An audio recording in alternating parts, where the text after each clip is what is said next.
Our next story is about the Chills, one of the most enduring and critically successful New Zealand bands of recent years.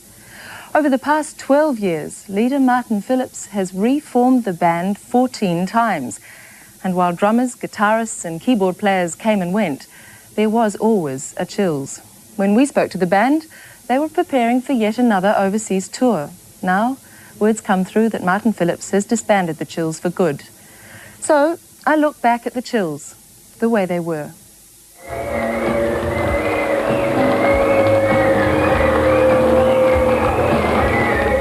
The loneliness of the long-distance songwriter, something Martin Phillipps knows a lot about. These are difficult times for Martin Phillipps and his band The Chills. A year fighting for a new identity, recording a new CD, shedding old players, recruiting new faces, especially recruiting new faces. I've been trying to find New Zealanders to fit the bill to join the band permanently, and really there just weren't the people of the calibre and the experience that I really needed.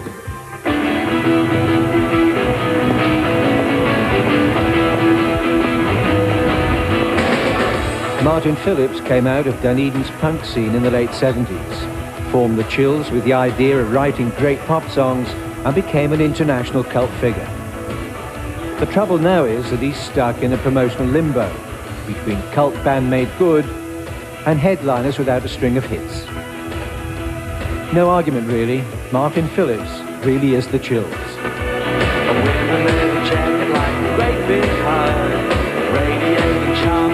It's his band.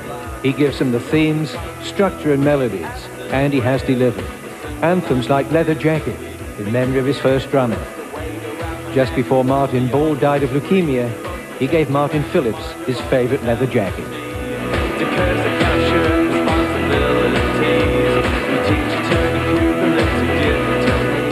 To me, The Chills represent something more than just our band itself. It's kind of this whole idea of putting some substance into popular music and be able to hear back off radio the stuff that I really love in music. And I do think at the end of the day, The Chills are making a tiny difference, and if the only thing we ever do is inspire a couple other bands to get out and do the same thing, then it's been worthwhile. I mean, do you see it as a New Zealand band? Well, because obviously with Americans in it now, I can't say it's a New Zealand group. What I find as a New Zealander being overseas, it's very much that perspective on it. So it's not a New Zealand group, it's an international group playing New Zealand music, I think. He's now the only one left out of the 1980 Chills, and personnel changes are constant. Over the years, more than 20 musicians have retired, been fired, or just given up on Martin's almost ruthless determination to set the past aside and turn to the future.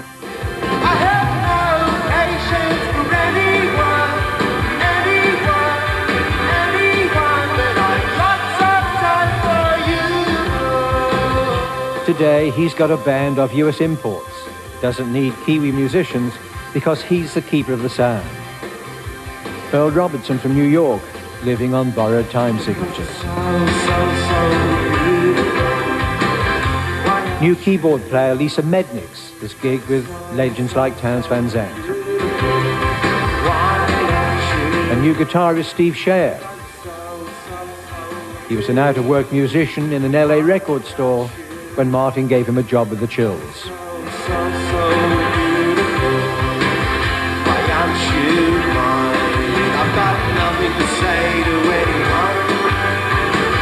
How did you meet Martin? I'm just interested to know. I met him at, what was it? He was playing in Los Angeles at the Roxy, I think, is what it was. Well, it was some club in Hollywood. And I said, hi. I'm a funny kind of guy. You want me in your band? I don't know. We like 60s music, and that's what we started talking about. I tried real hard here to find people before we went over to start recording, and just realised that basically run out of people in New Zealand of the calibre that we need. Do you get a certain amount of freedom in the band? Well, I think he's a lot less tyrannical than I've sort of heard that he has. But as long as Martin says something, I think it's relatively easy to work with. Do you think you are easy to get on with? I think I'm reasonably easy. I know a lot of people in bands who are much, much more difficult. Not difficult, but obsessed with the Chills sound. And suddenly, Earl Robertson was out. Martin said he didn't fit. Earl was out at the time of the interview but didn't know it, the latest Chills casualty. Really not lying. I'm so scared.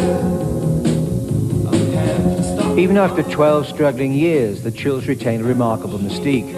And in the UK and US, Martin's got a reputation the size of the Taj Mahal. He's made a few slight dents in pop chart consciousness, but still hasn't struck the rock double, commercial success and popular adulation. Time is starting to crowd him. It is very grueling, and it destroys any concept you've got of having a private life and be able to actually do anything. I want to establish a home for myself, and that's, you know, personally that's something I really do want to do. In the meantime, though, it's on with Chills Mark 14, keen to achieve all their former lot missed, and desperate to miss the only thing they achieved, cult status. Yeah, I don't know what it is. I mean, there's a part of me that just wants to give up every day, and every day it's like a battle trying to justify going on, and but obviously the side that makes me want to go on must be the stronger. Just, you know, here I am 12 years later still trying to do it, so something's happened.